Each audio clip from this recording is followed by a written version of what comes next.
Hey guys, welcome to the Know. I'm Ashley Jenkins. I'm Gus. I'm Ryan. And we've all had some hands-on time with the Nintendo Switch now.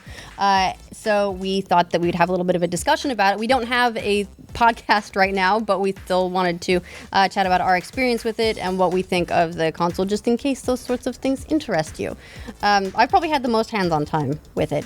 I took it home for the weekend. I was so happy. Were you? I was so smug. So, I mean, it should be stated from the beginning that we only have one game to play with at the moment. Yes, we only have Zelda, so there are a lot of things with the console that we couldn't try out, like the 1-2 switch stuff. I tried that at RTX Sydney, but like we weren't able to actually test that sort of stuff with the hardware here. No co-op, yeah. Like no co-op. The network isn't up on the console yet, so we couldn't do the system update or connect to the eShop or anything like that. So there are some limitations. Also, we only have like basically the box, no additional peripherals or anything. So we don't have a Pro controller, which might be more comfortable for some people or anything like that. So we're just switch. Just what's in the box. Switch Yeah. out of the box with Zelda, which at this point I'm assuming that if you're buying a Switch, you're also buying Zelda.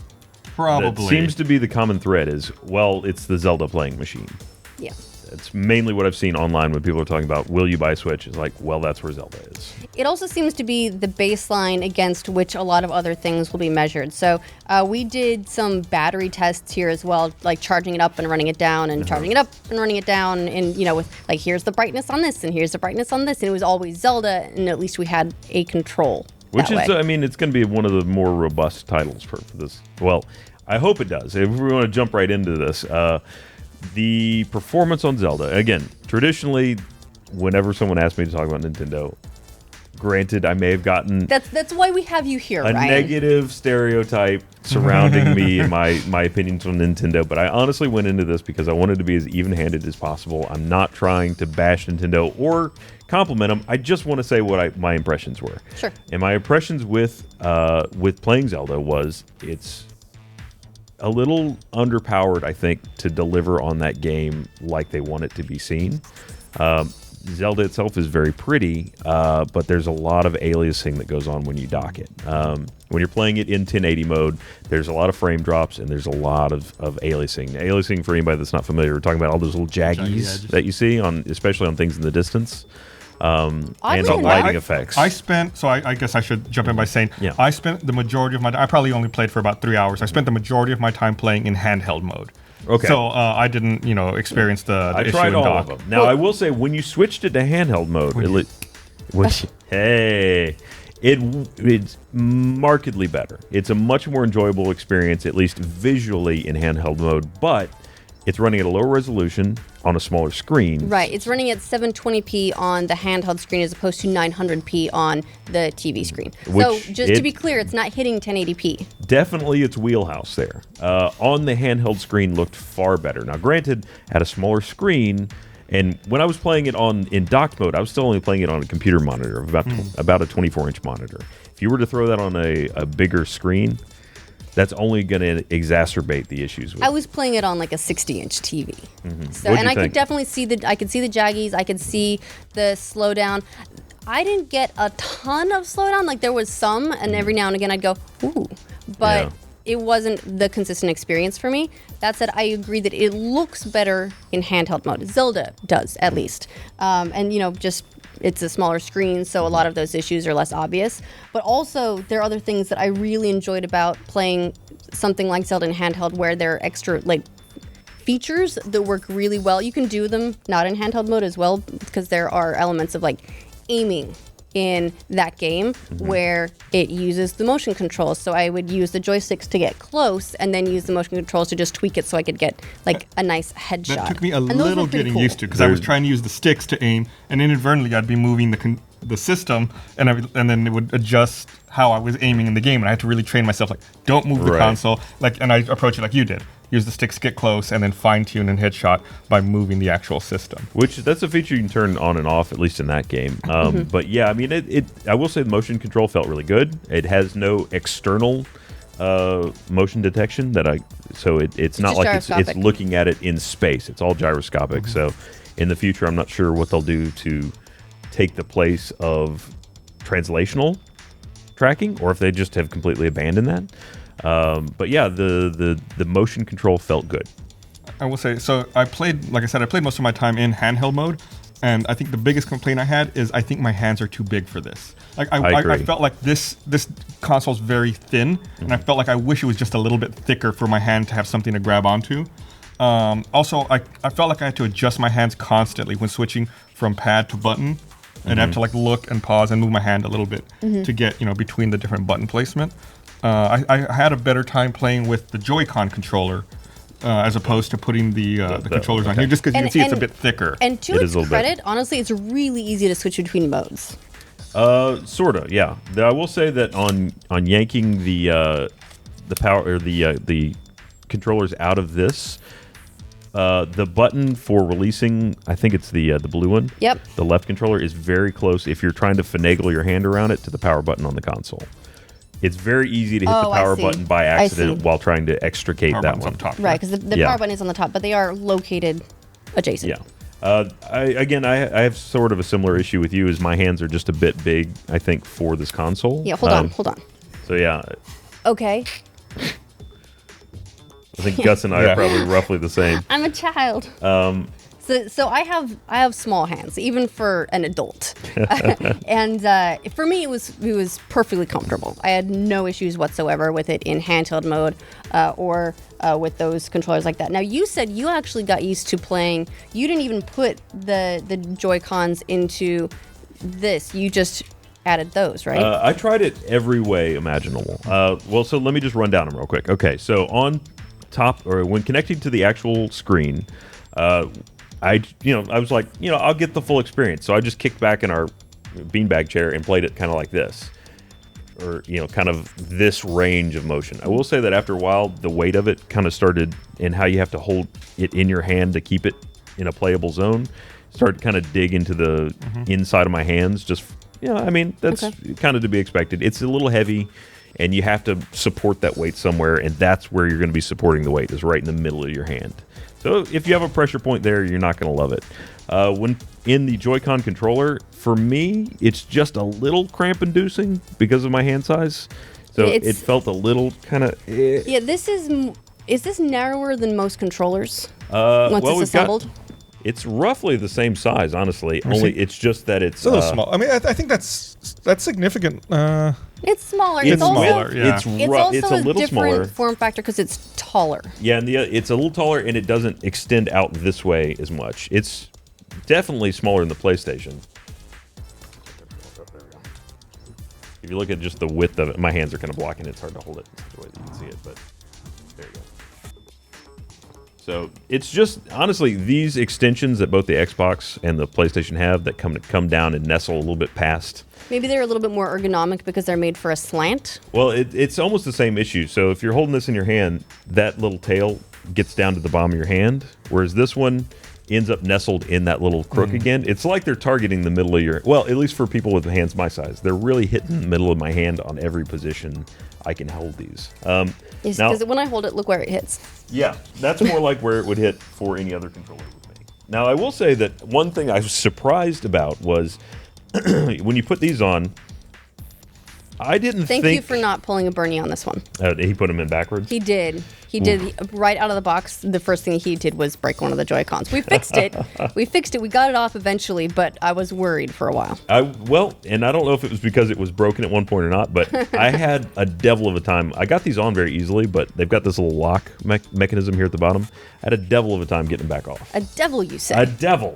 I had to beat the devil out of it. In fact, it's like locked in place again. So... There we go. Okay. So far of all the hardware feels really easy to switch around. I feel like the Switch unit. There we go. Like right there. God damn it! The Switch unit drops into the dock pretty well. Yeah. I feel like the controllers drop onto the Joy-Cons drop onto either the Switch unit or onto this really smoothly. They also like come back off. This is the exception. Yes, that is get just. That off. It seems like the least carefully engineered part of the Switch. Now, maybe it's because it was broken, but yeah, it's really difficult. I don't think it is. I think it's just like that. Now, I will say, I didn't expect it, but playing with these just like this, even in Zelda, which is a pretty, it's an action game, I thought that was going to be a problem.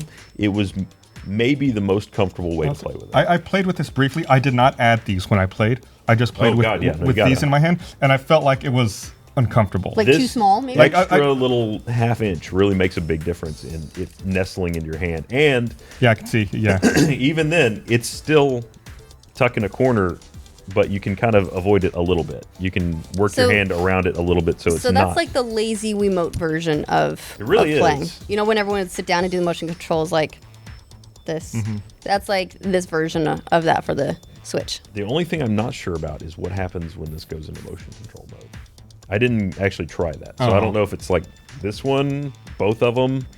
But at least for if you just want to if you have big hands and you just want to go, this actually works shockingly well.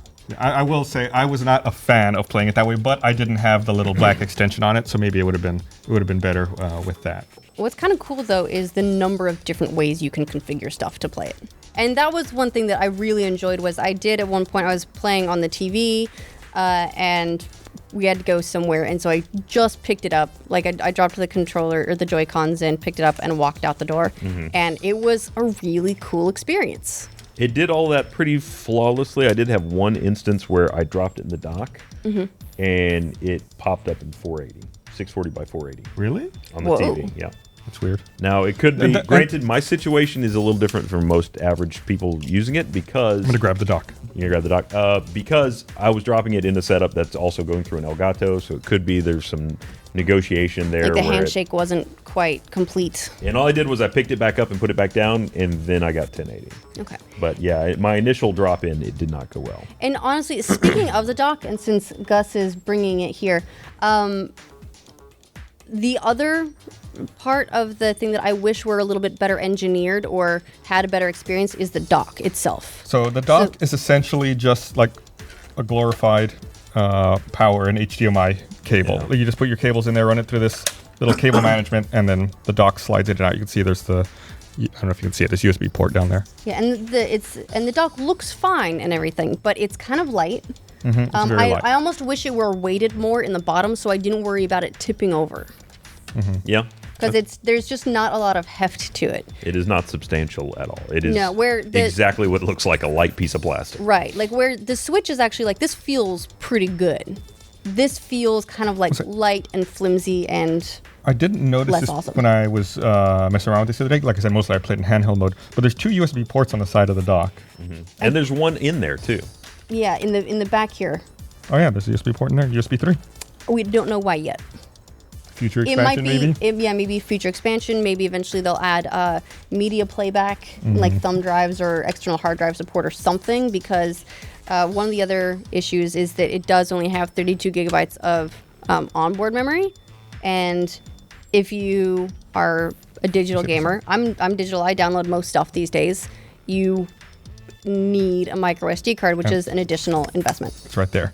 I'm also not a fan of the layout of this micro SD card. It's inside where the kickstand is. I feel like I might accidentally eject it. I have not used a micro SD card. Crammed in there. Right. No. So I wish that it was a separate cover for the micro SD card. Now, one thing that I didn't realize about this kickstand at first, I tried kickstand mode, by the way, and this is definitely if you're out and you're somewhere and you've got the Joy-Cons plugged in and you want to do multiplayer, you can do it. Not a great experience because this, when you get down to it, is a very, very tiny TV. Yeah. And so you need to stay quite close. But one cool thing about the kickstand that I didn't realize when opening it, because this looks and feels kind of shitty, but it's because of this. It's actually designed to pop off without damaging it. Okay. You kind of blew my mind. I was really worried about breaking it because it did feel pretty flimsy. That's what the second we pulled it out of the box for the deboxinating, I was like, this is going to get broken. Yeah. And it turns out it's designed. You see that? It's designed with that in mind. Magnet? It's very Nintendo. Like they're planning on kids messing this whole thing up. It's just like a screw and a spring. Or like the little... How do you put it back on? It just snaps back in place. It's this little bit here just snaps in. Oh, nice. That's all right. Interesting, yeah. So that's nice. I will say, going back to the memory for a second, if you want this to be taken seriously as a console, launching it with 32 gigs, which is just not sufficient for a console release. This is, in my classification, I would say that if you're going for a handheld device and that's it, you nailed it. I mean, okay, 32 gigs, typically your handheld games are smaller. But if you're going for a console that wants to be played on a screen, when Xbox One came out with 512, there was an uproar because that's just not Pretty enough. low. But So, it would be taking up 13 gigabytes. Oh, it is of the 13? 30, yeah, Oh, yeah. okay. Breath of Yeah. the Wild is 13 gigabytes, so it'd be taking up that of the 32. So already almost half. So it's 32, but we don't You didn't get count like. access to 26 That's of it. what I was going to ask. Right. So yeah, it's taking up half of your available memory. I went and immediately bought. An SSD. Yeah, I bought a Sorry. 128 gig micro SD card. Well, now That's it something seems like that's the sweet spot for price right now. Well, what we need to check, because as I understand it, what happens when you insert an SD card is it now offloads all of the game data to the SD card, and there's no way to put it on the onboard NAND. You can manage some things like right now. There's no SD card plugged into this. We can plug the SD card in and move over things like users and save games. Okay, so it does actually let you So select yeah, there's things? if you go when you go into the menu in here, there is an option to manage where stuff is stored. Okay. Like so you can move them back and forth. So I have, when they announced it and when they had their big reveal earlier this year, I pre-ordered it from Target because I forgot it was like the last place available. But yeah, I think I'm happy with it. I'll keep my pre-order, and I think I'll play with it. I'm most excited about taking it on planes and traveling, and using the kickstand on the tray table. Like I think when I saw that in the video, it's like, okay, I get it. Like that's something that's actually really interesting to me. Same. I'm gonna pick it up day one. I acknowledge that it doesn't have the biggest launch library of games. It's limited, but I'm looking forward to Snipper Clips. I think that's gonna be a good launch title. Fast RMX reminds me a lot of F-Zero for the GameCube, which I'm really into. I'm loving my experience with Zelda so far, so there are enough games there, and I'm kind of a sucker for early adoption on hardware anyway. Like, I'll be that early adopter guy who will, pay the money for the version before they do the super cute colors. I'm I forgot about super cute colors. Oh, yeah. Oh, you know that they're going to sell. The reason that this is neon red and not red is because they're going to do a Mario and Luigi version. They're going to do Pokemon versions. They're going to release all kinds of special edition Joy-Cons. Is there just a regular gray or black version? Yes. Yes. Okay, because I don't love the red and blue. Yeah, there's so you can buy sets of Joy-Cons separately. So you can buy. You can buy an additional set of No, Joy-Cons.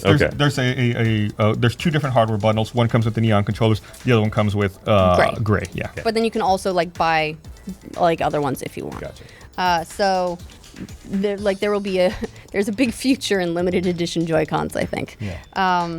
So I'm happy with it. I'm okay. It's on the expensive side when I look at it's $300 for what is at the moment a Zelda machine. But I also like what's coming down the pipe, and I can't wait. Frankly, I can't wait for Stardew Valley to come out on this in the summer. Why? You've already played the heck out of Yeah, I'm Stardew gonna Valley. play it again. But wherever I go. Sure, on the move. I will also say that the UI on it is not great so far. Okay, you throw had that out issues there. with deleting and adding a user, right? Well, Yeah. Thanks for deleting my save, by the way. you're welcome. It's pretty stripped down. There's really not a lot you can do with it right now. Now, maybe that's partially because it's not completely online yet.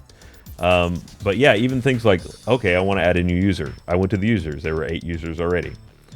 All right, I don't see an option to add a new user, so I just deleted one. Is it me? Well, to be fair, you were Adam, so that's kind of on you. Because I didn't delete a user. I went in and I was like, oh, the users are full. You can only have a maximum of 8 users. So you were really there. You were just deleting. You wanted to delete Adam. You just Well, made a mistake. You missed. I mean, I thought Adam. I was like, I got to delete somebody, and Adam doesn't work in the no office, so chances are he was That's the safe why I bet. overwrote his save. That's There why I you used his go. profile and overwrote See? his save. Yeah, Same yeah. thought. But anyway, so I deleted him because I figured, okay, maybe I didn't know that was a hard limit of 8. Maybe once I delete one, it'll show the option. It did not. I go back. There's just 7 profiles. You have to actually hit the down arrow on the little D-pad thing to get it to show that option, but there's no on-screen prompt that says, hey, if you want to add a new user, go here. It's simple stuff like that where, there's not that much to the UI. You'd think that of the few things that it is capable of doing, they would at least show you how to do it. I would be curious to see if there were no users. Like if they assume you already learned how to do it from adding the first Maybe user. so. But why, if you went to that screen and there were no users, Yeah, I don't know. I think it prompts you to add a user well, I would hope if there's no users yet. it better do something other than just When we did first time setup, it immediately prompted me to add a user. Okay. And then I was on there. The 8 user profiles is also kind of a weird limit. it Not is that I would think you would need more than 8, but why? Yeah, one thing that I think is worth noting about this as well is Nintendo is trying to treat it like a console, but Except for the hardware. like my connection to this so far is very much erring on the side, like the possessiveness of a handheld. Like this may be a console, but I don't want anyone else touching it. Right. This is mine. Is my Switch. Yeah. By the way, that is the maximum volume of the speakers on this. Yeah. That's as high as it goes. Not super loud. Not It is super not. loud. Although Even- I haven't had a problem hearing it in game yet. I will say that it sounded okay, but if I were if I was in an environment that had any kind of ambient noise, Well, if Especially I because was some of the need games headphones. require, like the quick draw one, you need to listen to it for it to say fire for when you play. Yeah. Although for the most part, if I'm playing a game in a public place where there's a lot of noise, I'm going to have headphones in. That's true. And it does have the headphone jack. But I will It's say weird that the headphone there- jack's in the top. I will say their announcement video definitely showed it being played at parties very frequently and amongst gatherings, groups of people. So in that Yeah. scenario, that might be too That's quiet. true. Here's your actual speakers are back here. But yeah, I mean, that's as far as we've been able to play with it. There's going to be a lot more information once there's more games to be had. Yeah, once we can get it online. Yeah. So you're keeping your pre-order. I'll keep my You're pre-order, buy. yeah. I'm buy. How are you feeling about it? You going to wait or are you just going to skip it? I mean, until I have a compelling reason, like maybe if there's a bunch of see, even my kids, it's like they already have Fire tablets that have games on them. They're too young really to appreciate things like Zelda. I think this is just not It's not for you. not for me. Yeah, it's. I know. I was talking to Eddie, who has 2 daughters, and he was saying that he's now getting very excited because they were watching Moana on the TV constantly over the weekend, and he was sad because if only it had been 1 week later, he would have been able to play Switch without Yeah. having to have like the TV. Uh-huh. He would have been able to just like take a console pick it game and up still and- play it, which is great. The inside of the dock, like where it receives the Switch, it looks like a happy little robot. Like his little It does look like eyes. it's going like and this. his It's going like this. Nah. Yeah, It's like the give me your bad Switch. robot I'm gonna eat it.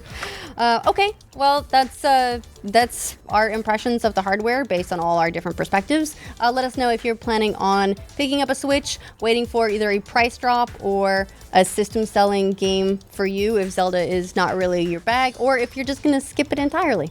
By the way, if you really wanted to, you could just Hulk rage and snap this thing. Don't snap it. You could. I'm not saying I'm going to, but these are not on there in such a way that you couldn't just go and be holding $300 worth of junk. Or if you sat on it. The thing is, there's a lot of those are gonna break, and I'll be very curious to see like where the engineered fail points Did you hear are. it? Yeah. Like Did it cry chirped out, at you. no. Don't put me in your pocket. I won't fit. I don't know what that was. All right. And we're actually doing a mega stream on Friday for launch day. So we'll be playing a whole bunch of Zelda and some other games like Snipper Clips and Spectre of Torment, and I think in Fast RMX. And so we'll be playing a bunch of those, and you can join us on the No YouTube channel. Bye. Bye.